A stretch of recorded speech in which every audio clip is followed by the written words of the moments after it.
likes the kids. He beats the kids, he beats her daughter. That's why But her daughter makes no more than she's saying. I said, your daughter's lying. You must know what happens. Only 3 people in the state. Exactly. We had to do polygraphs and everything. You did a polygraph too? Yeah, because we used to drop the kids off over there. So you and Cindy and... Daniel Martell was never just a stepfather. Not to Lily, not to Jack, not in the ways that matter. Because behind the polite smiles, behind the stage photos, behind the curated social media posts, something far more sinister was unfolding. What looked like a man stepping into a fatherly role was, in reality, the slow unraveling of 2 young lives placed in his care. He wasn't just raising 2 children. He was exposing them to poison. Neighbors had long whispered about the smoke, the thick, black clouds that rose from his property at odd hours. The strange smell that clung to the air long after the flames had died down. At first, people dismissed it as nothing, just someone burning trash, maybe clearing brush. But investigators later confirmed what the community suspected deep down. These weren't ordinary fires. They were burn pits, deliberately set, filled with materials that had no business being ignited. Toxic fumes seeped through the air, laced with chemicals that could scar lungs, damage developing bodies, and leave behind residues that no child should ever come near. Yet Lily and Jack lived in it. They breathed it. They played just yards away from it, their little bodies absorbing the toxins of Martell's recklessness. What he burned wasn't just waste. It was evidence of a deeper disregard. Reports suggest items too dangerous, too suspicious, went up in flames. And the fire wasn't simply about disposal. It was about concealment. Every spark that rose from those pits carried with it the weight of secrecy, the possibility that something incriminating was being erased. When investigators finally pieced this together, the narrative of the case shifted. It wasn't just about 2 children who vanished. It was about the environment they were forced to endure, the dangers they were exposed to, and the man who should have been their protector instead being the source of their greatest threat. The fires weren't accidents. The smoke wasn't harmless. And the truth investigators uncovered, it changes everything. What the RCMP found behind that cottage wasn't just suspicious. It was dangerous. The secluded yard, which from a distance looked like nothing more than a patch of overgrown grass and scattered junk, turned into a crime scene the moment investigators stepped in with their equipment. Air quality meters didn't just beep. They spiked, flashing warnings of the air being compromised by chemical contaminants. The readings showed levels far beyond what could be explained by simple household fires. Soil samples told an even darker story. Lab tests revealed traces of industrial solvents, substances often linked to degreasers, paints, or chemical cleaning agents that should never be dumped or burned in an open pit. Mixed into the earth were residues of melted plastics, scorched rubber, and compounds that leached toxins when exposed to flame. These weren't the leftovers of a casual backyard fire. They were the remains of deliberate burns, carefully hidden behind the cottage but impossible to disguise once the ground was disturbed. And then came the most haunting discoveries. Among the blackened debris were fibers consistent with children's clothing, charred, fragile, yet unmistakably present. Investigators also recovered what appeared to be a half-melted toy, the kind a child might clutch to sleep at night, now warped and disfigured by fire. These weren't anonymous household items. They carried the fingerprints of Lily and Jack's world, interwoven into the very ash investigators sifted through. The evidence was chilling because it painted a picture of something far beyond neglect. Lily and Jack weren't merely left in unsafe conditions. They were directly exposed to harm. Each burn pit wasn't just a fire. It was a calculated act of concealment, carried out repeatedly over time, in the same place where 2 innocent children were meant to feel safe. This wasn't an accident. This wasn't one bad night. It was deliberate, repeated, hidden in plain sight, until the RCMP uncovered a reality no one wanted to believe. The very ground behind that cottage told the story of children endangered and possibly silenced under the cover of smoke. Neighbors remembered the smell first. A sharp, chemical odor that didn't belong in a quiet rural neighborhood, drifting across yards after dark and clinging to the night air long after the flames had died. At first, most dismiss it as nothing more than autumn leaves or brush being burned. After all, in small towns, backyard fires aren't uncommon.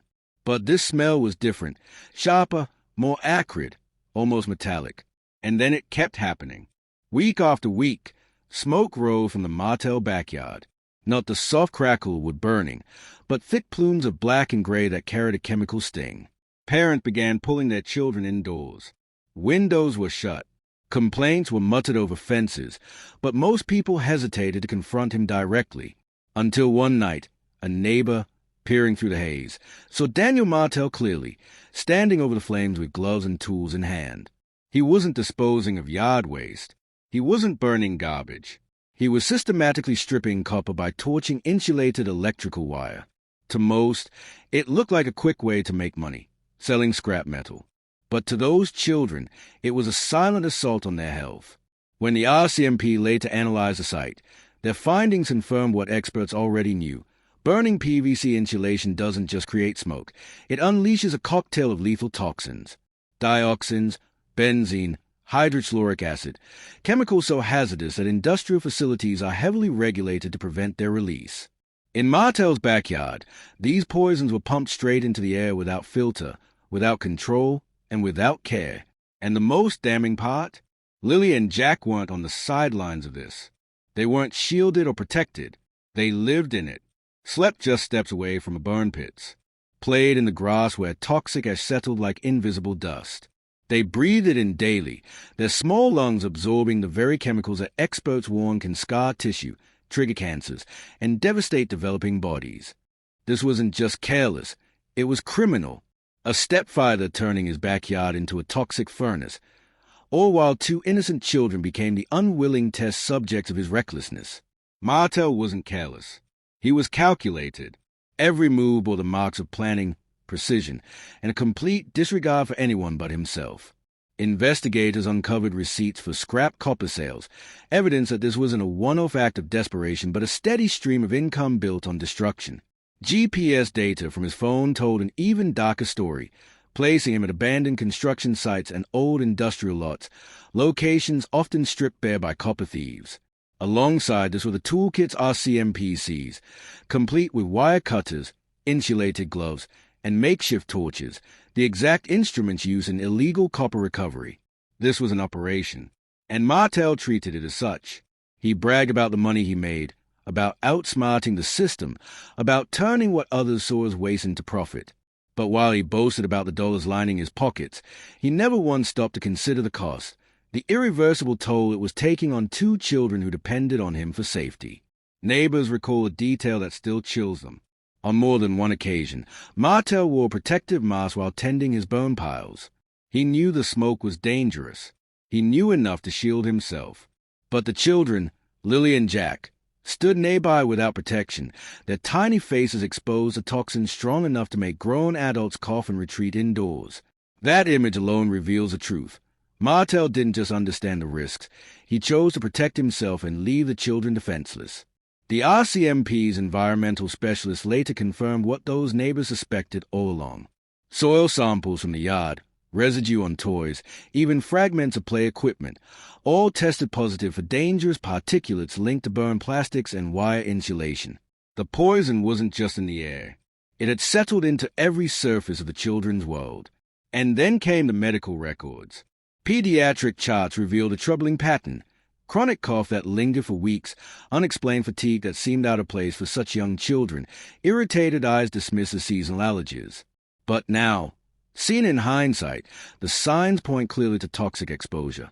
Their bodies were already telling the story long before investigators uncovered the proof. These weren't coincidences. They were warnings. Warnings that no one recognized until it was too late. This isn't just about Martell's burn pit. It's about a system that looked away, a network of agencies and authorities that had the warnings in their hands but failed to act when it mattered most. Because this wasn't hidden. It wasn't some secret no one could see. The smoke was visible for miles. The smell was unmistakable. Complaints were made, hazard reports were filed, and officials were notified. Yet the response was silence. Under Nova Scotia law, burning PVC insulation is strictly prohibited. The science is undeniable. When set on fire, PVC releases carcinogenic dioxins, benzene, and hydrochloric acid, chemicals so toxic they are classified as some of the deadliest pollutants humans can inhale. Health Canada knew this. Regional environmental inspectors knew this. The reports landed on desks, flag his concerns that required attention. And yet, despite the piles of evidence, despite neighbors' voices, despite the visible danger to 2 children, Daniel Martell was never charged. Not once. So the question echoes louder, heavier with every new revelation. Who is being protected? Because it's clear Martell wasn't operating in total secrecy. People saw the fires. Authorities knew the laws being broken. But for reasons never explained, enforcement never came. Was it negligence? Was it bureaucratic red tape? Or was it something darker, someone shielding Martell from accountability? And now we're forced to ask the hardest question of all. Why did it take Lily and Jack's disappearance for anyone to pay attention? Why did the system wait until the children were gone, until their absence became a headline, before the investigation gained traction? Would their suffering have ever been investigated if they hadn't vanished? Or would the smoke still be rising from that backyard, carrying the same poison, while authorities continued to look away? The failures here aren't isolated.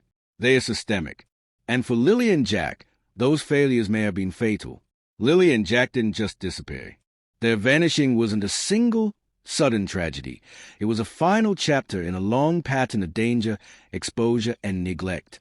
Long before that night when the headlines first broke, the children were already living inside a storm of hazards.